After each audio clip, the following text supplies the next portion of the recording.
In this video, I'm going to talk about another fundamental object-oriented programming concept called encapsulation. I've already talked about it briefly when I first introduced getter methods. In Java, encapsulation means hiding things by making them private or inaccessible. Why would we want to hide things in Java? To make the interface simpler, we may want to hide unnecessary details. To protect the integrity of data on an object, we may hide or restrict access to some of the data and operations. To decouple the published interface from the internal details of the class, we may hide actual names and types of class members. This gives us more flexibility if we have to change the class in the future. And you might wonder what I mean by interface here. Although Java has a type called interface, which is important, and I'll be covering it in a later section, that's not what I'm talking about here. When I talk about a class's public or published interface, I'm really talking about the class members that are exposed to or can be accessed by the calling code. Everything else in the class is internal or private to it.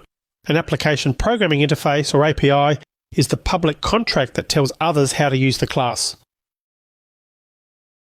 Okay, I've already created a project called encapsulation with the usual main class and main method. And what I'm going to do is create a class that doesn't use encapsulation to show why this feature is important. I'm going to start off with the class that doesn't use it, and then I'll create another enhanced class that does use it. I'll start with the non-encapsulated class called player.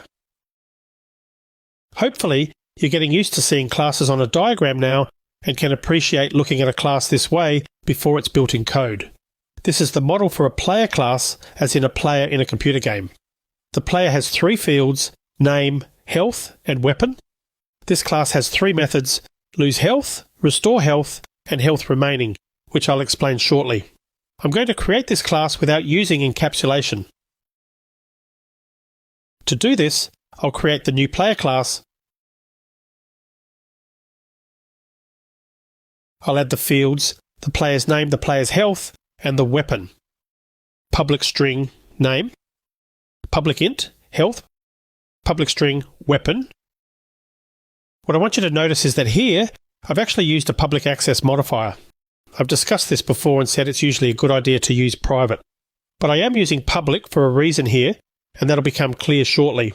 I'm not actually going to create a constructor for this class, but I'll create the class's three methods next. The first method will get called if the player loses some health. For example, if they fell off a cliff or received damage in some other way. I pass an integer value to this method, and that's subtracted from the player's health. If this brings the player's health down to a value less than 0, I'll print that the player's been knocked out of the game. Public void lose health, and the parameter is an int called damage. Health equals health minus damage. If health is less than or equal to 0, print that the player was knocked out of the game. There I have the first method, which is going to subtract health from my player. The second method is going to return the current amount of health for the player. It's simply going to return the value in the field called health. It's effectively a getter method. Public int health remaining, return health. Finally, I'll add a way for the player to have his health increased. This method might be called in the game if the player finds health tokens or drinks a health potion or something of that nature. Public void restore health, and the parameter is an int called extra health. Health equals health plus extra health. I will just make a rule that health should never go over 100. If health is greater than 100, I'll just set it back to 100 and print that the player was completely restored. If health is greater than 100, print that the player was restored to full health and set health to the value 100. The player class is complete, and I can go back to my main class. I'll create a new player. Player equals new player. I didn't create a constructor in the player class, but if you recall, a default constructor with no parameters gets created automatically by Java if there are no defined constructors. In other words, I don't have a constructor to pass player data into when I create a new player. This means the calling code needs to manually set the data in these fields. Player.name equals Tim, player.health equals 20, player.weapon equals sword. That's the way I need to initialize those fields. As you can see, even though we are in the main class, we are able to access those fields directly. That's because I set the access to be public for those fields. If I'd set those to private, I wouldn't be able to do this. Next, I'll test the methods on the player class int damage equals 10. Player.loseHealth, passing damage as the argument, and I'll print out the remaining health. Looking at this code, you can see I've first made the player health equal to 20 and then caused the player to lose 10 points of damage. And if I run that, you can see remaining health is 10. Okay, I'll add some more gameplay with a few more statements. Player.loseHealth, passing 11 as damage, and again print the remaining health for the player. And running this. You can see that the second call to lose health caused the player to get knocked out, because after the call, the remaining health is now equal to -1. This coding is working, but I'm wondering whether you can see a possible problem here.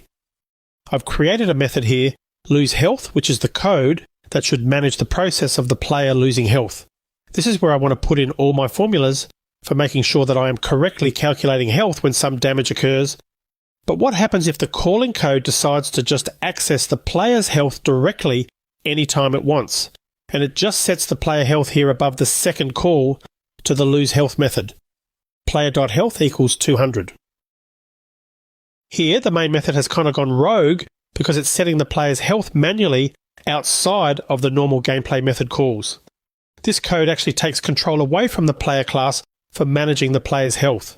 It didn't call the restore health method, which has the additional control in place that player health can never exceed 100. This is an example of the first problem with a class that's not encapsulated properly. Allowing direct access to data on an object can potentially bypass checks and additional processing your class has in place to manage the data. By being able to access fields directly like this, I'm really potentially opening up my application to be accessed in ways that it shouldn't be. Maybe I don't ever want the code to be able to change the health like that because I really wanted the restore health method to be called and the right set of conditions to be set. But because these fields are public to everyone, I can't control when they get accessed. But there's also another issue. If I go back to our player class again, I'll just say that I've decided that I want to change the field for the name of my player. Maybe now I think name isn't descriptive enough and I want to be a bit more clear. I'm going to change name to full name, and that's going to be the variable name that I want to use from this point on. This is really just an internal change to the player class, and in theory, it shouldn't really affect any other class. I should be able to call class variables anything I want and be able to change them if I want to, but if I go back to the main class now, suddenly I've got an error. And it's quite rightly saying that it can't find that field anymore because I was trying to access these fields directly. I've got an error here. Now this might not seem like the end of the world, but what it means is that any time that I change this field's name, I have to also make the change here in the main class. And in a small application like this, of course, it's not going to be a problem. It's quite a quick change. But when you're talking about big applications, it does become a problem. Because the first thing here, looking at the main class, you have to figure out what's the new correct name of the field. This means you need to go back into the code and have a look to see what the new name is. And maybe this isn't really a problem as much when it's your own code, but if you're deploying this kind of code in a library, for example, you're setting yourself up for a lot of problems. Allowing direct access to fields means calling code would need to change when you edit any of the fields. The third issue with this approach is that I'm manually initializing my object with these calls at the start. This means the calling code is responsible for making all the right method calls to initialize a player at the beginning of the game. But the code might actually forget to initialize this altogether. And consequently, when the class is called for the first time, the player may be starting out with health equal to 0 as an example. In other words, I'm not guaranteeing or ensuring that to access the player class, I can only access it when the data is valid. Something I can do with a constructor. With a constructor, I can actually make sure that the data is valid and that the object is valid before the game starts. But when I'm allowing people to manually access the fields, there's no real way to guarantee that the player health is set to the correct value. Omitting a constructor that would accept initialization data means the calling code is responsible for setting up this data on the new object. And this is what encapsulation actually does for us, and why I don't want a code like this. I want the ability to ensure certain conditions are met before playing, and that access to the player data during the game is controlled and protected. Now that you've seen some of the bad things and the bad ways of doing it, I'll actually comment this code out. I'm going to end the video at this point, but in the next video, I'll walk you through what proper encapsulation looks like, creating an enhanced player class, and I'll talk more about why it's important. I'll see you in that next video.